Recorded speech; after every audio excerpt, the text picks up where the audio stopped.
Hello மக்களே, this video sponsored by பைமோட் இ-ஷாப்பிங்.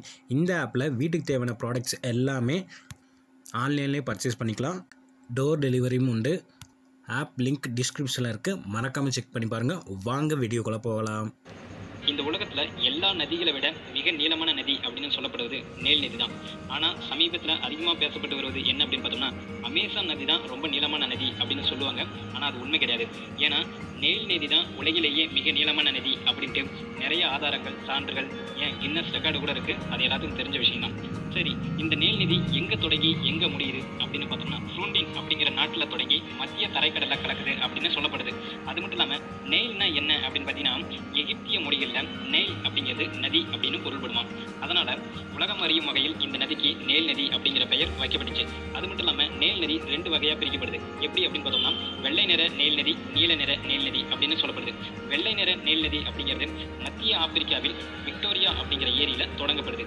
இந்த நீல நிற நெயில் நதி அப்படிங்கிறது எத்தியோப்பியாவில் டானா அப்படிங்கிற ஏரியில் தொடங்கப்படுது. இந்த ரெண்டு நெயில் நதியுமே சூடானுடைய தலைநகரமான கார்டூம் அப்படிங்கிற இடத்துல தான் இந்த ரெண்டு நதியுமே ஒன்று சேர்ந்து மிகப்பெரிய அளவில் நெயில் நதியாக பெருக்கெடுத்து ஓடுது. அது மட்டும் இல்லாமல் இந்த நெயில் நதி தொடங்கப்படுற இடத்துல இருந்து கடலில் கலக்கிற இடம் வரையிலும் கிட்டத்தட்ட 11 நாடுகளை கடந்து வருது அப்படின்னு சொல்லப்படுது. அதாவது Tanzania, Uganda, Rwanda, Burundi, Congo, Kenya, Ethiopia, Eritrea, தெற்கு சூடான், மத்திய சூடான், அது மட்டும் இல்லாமல் எகிப்து அப்படிங்கிற 11 நாடுகளை கடந்து தான் இந்த நெயில் நதி கடலில் கலக்கப்படுது.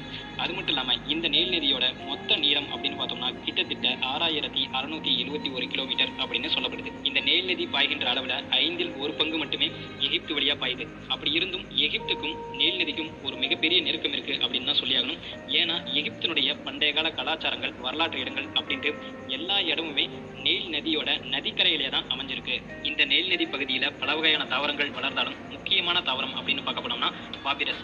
இந்த தாவரம் பழங்கள், வேர்கள் இது ரெண்டுமே உணவாக உட்கொள்ளப்படுகிறது. தண்டு அப்படின்னு பார்த்தோம்னா ஓடம், படகுப்பாய் இதெல்லாம் செய்ய பயன்படுது அப்படின்னு சொல்லப்படுது. அது மட்டும் இல்லாமல் இதனுடைய சக்கைகள் அப்படின்னு பார்த்தோம்னா காகிதம் செய்ய பயன்படுது அப்படின்னு சொல்லப்படுது. இது மட்டும் இல்லாமல் இந்த நெயில் நதி பகுதியில் கிட்டத்தட்ட 2000 வகையான மலர்கள் இருக்குது அப்படின்னு சொல்லப்படுது. இந்த மலர்களால் பல்வேறு வகையான வாசனை திரவியங்கள், பூச்செண்டுகள் நிறைய தயாரிக்கப்படுது அப்படின்னு சொல்லப்படுது.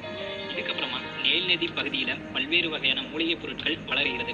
இதில் முக்கியமாக சொல்ல போனோம் அப்படின்னா, அந்த பகுதிகளில் வாழ்ந்த அரசர்கள், பெரும் தலைவர்கள் அப்படின்ட்டு எல்லாருடைய இறந்து போன உடல்களை பதப்படுத்தி வச்சு அவங்கள நீண்ட நாள் வணங்கணும் அப்படிங்கிறதுக்காக அங்கே இருக்கிற ஒரு மூலிகை பொருளை கொண்டு அவங்களுடைய உடல்களை பதப்படுத்தி வைக்கிறாங்களாம். அப்படிப்பட்ட மூலிகை பொருள் நெயில் நதி கரையின் பகுதியில் இருக்குதாமா. இதற்காக இங்கிலாந்தின் தோட்டக்கலை பயிர்த்துறை இந்த மூலிகை பொருளை அவங்களுடைய நாட்டில் வளர்க்க திட்டமிட்டாங்க. ஆனால் அது தோல்வியில் தான் முடிஞ்சது. அது மட்டும் இல்லாமல் காய்கறிகள் அப்படின்னு பார்த்தோம்னா வெங்காயம், பீட்ரூட், கேரட் அப்படின்ட்டு நம்ம பக்கம் என்னெல்லாம் விளையுதோ அதே போல தான் அங்கேயும் விளைஞ்சது. பல வகைகள் அப்படின்னு பார்த்தோம்னா ஆரஞ்சு, பேர்